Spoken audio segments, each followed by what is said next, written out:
Now this is what has been happening at the University of Nairobi this week. My name is Ruby Mutegi. And my name is Orongo Newton.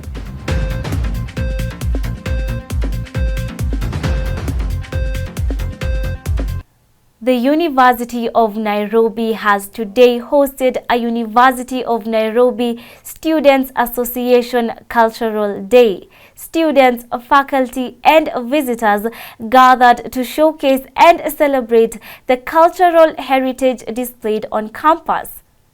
The event featured traditional dances, music, food, and a wide range of cultural exhibitions that highlighted the diverse backgrounds and unique traditions within the university community. Previous cultural days have celebrated everything from indigenous practices to contemporary performances, serving as a reminder of the power of cultural exchange and the shared values that bring us together, and a platform for cultural appreciation among the university students. Tema Murende with more on this story.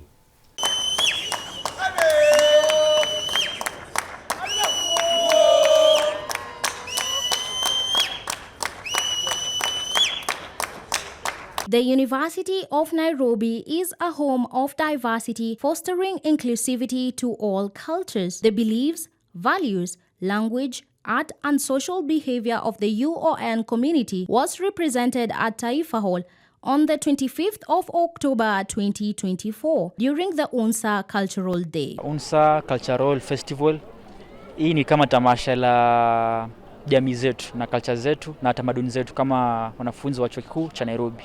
The day acted as a reminder of a people's roots and origin, like those of the Ma, who proudly expressed their culture through dressing and vivid reminder of their ceremonies. Like a unique way of celebrating you, they'll slaughter maybe a goat or a sheep and then you drink blood.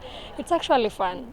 I wish you were a Maasai anyway. Let's say for instance from the Maasai, these people, their cultural norms are very nice and very motivating. We used to be told culture is Ma and Ma is everything. So you see, I will tell every student out there, on your culture. That is what distincts you from any other person. What distincts a Luo from a Luya is culture. Urbanization erodes native cultures, as visibly expressed by some students. You come to the city and you find people are afraid of speaking their language, thinking it's an obsolete or outdated thing, but actually that's just a misconception. Be proud of who you are, be proud of your language. That's what defines you as a Kenyan. I've been bred in Nairobi, and in Nairobi, nobody has that time to sit you down and tell you this is how Luos we do our things. The students at the cultural event acknowledged some misconceptions about their cultures that were popular, giving a different perspective of their beliefs and values. I think people see Kisses as outdated, obsolete, and also the Samburu, but they're not obsolete, they're just observing their culture. They love their language, they speak their language. It was evident that humanity could all borrow some way of life and values from different cultures and live together in harmony. The Gikuyu culture. I'm a Luya, but okay, my friend here, I have a friend here who is a Gikuyu, so I've come to help her, so I'm representing the culture. There's one thing that is very common, that a son-in-law cannot visit the in-laws without proper planning or something. So that is what I know, and it is very common. It is very common in all the tribes that I've met. If we Africans and Kenyans, we stay like the Maasai and try to practice some of their cultural activities, we can make a step forward. Reporting for UNC TV, I am Temo Murende.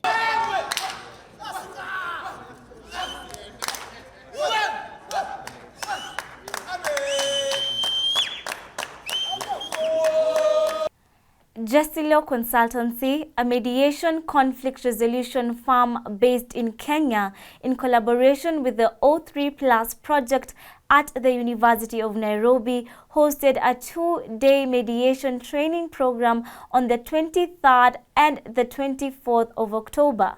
The event, which mainly targeted leaders among students, aimed at empowering students with skills on conflict resolution and management.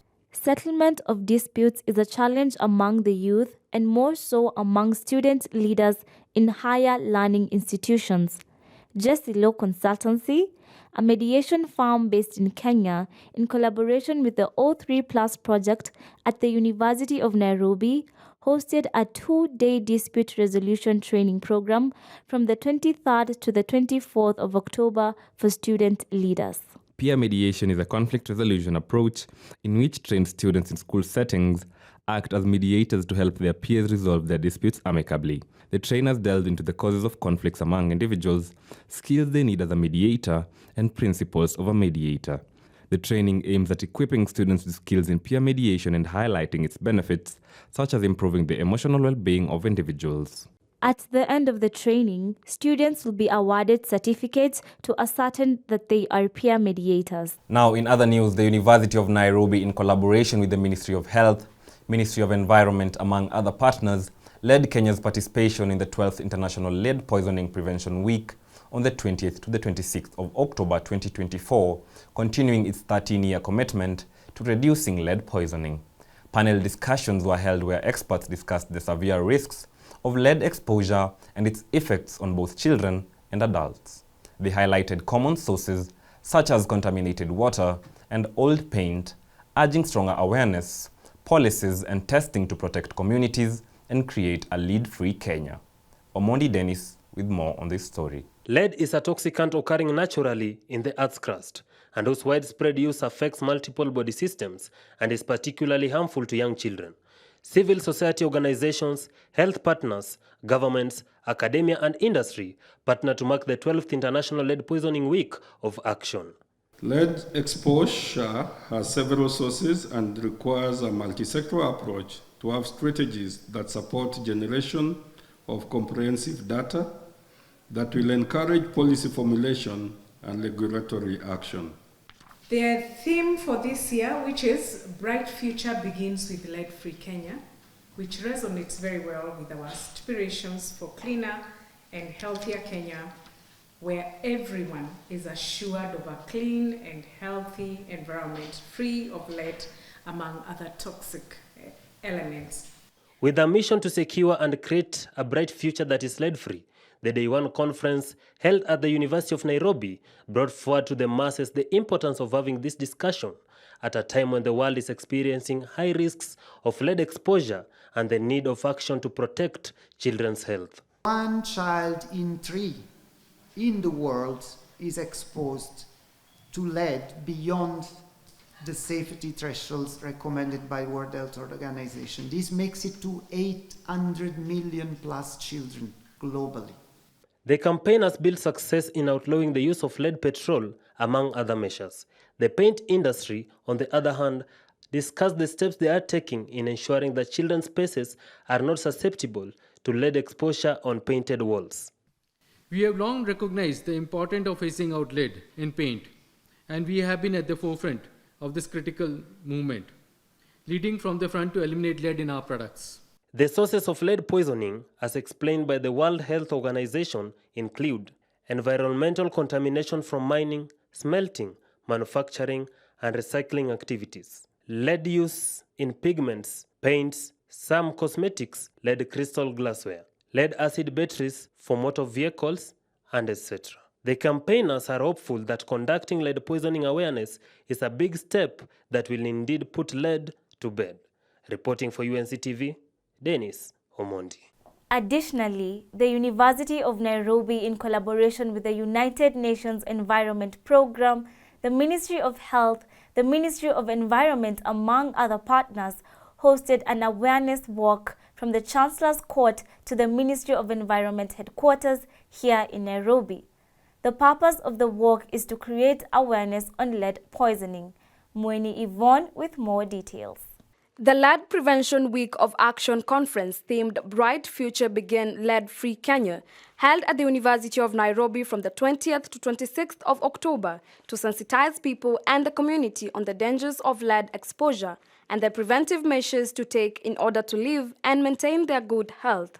And when you hear about lead poisoning, it simply means that it affects children It also affects, it causes mental damage to the children, and that's why we have World Health Organization.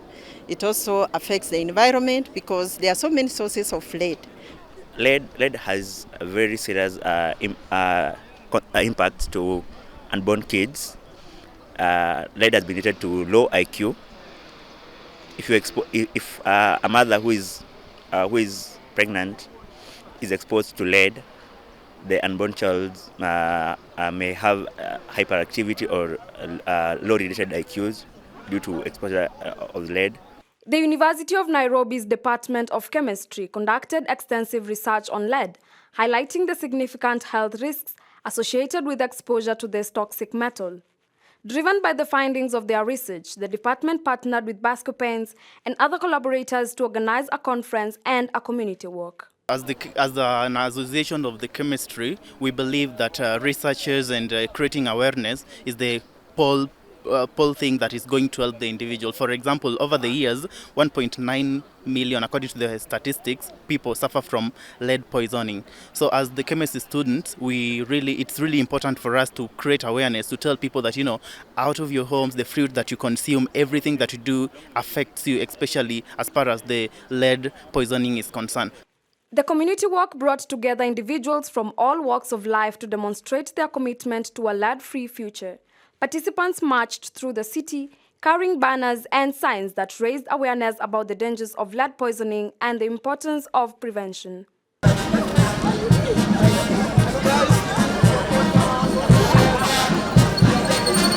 The Lead Prevention Week of Action concludes in a community walk, which is poised to make a significant impact to drive positive change and create a safer, healthier environment for everyone by raising awareness, promoting preventive measures, and mobilizing community support. This is going to have a very big impact, the way I'm seeing, because we started in 2013. Now we are talking about 2024. And remember, even leaded fuel, it took 20 years for Kenya to phase out leaded fuel. But this time I'm thinking that it will take a shorter time, because as we are talking now, we have standards for phasing out lead in paint. And from our conversation now, we can see even enforcement and compliance is being taken a high notch. So we're expecting a lot of impact from these activities. And that marks the end of the Lead Prevention Week of Action, which aimed to raise awareness about the dangers of lead exposure and educate our community on the preventive measures. Reporting for UNCTV, my name is Moeni Yvonne. Now you're up to date with the UON Weekly by UNCTV. Follow us across all social media platforms and remember to catch the next episode on YouTube. My name is Orongo Newton. And I, Ruby Mutegi.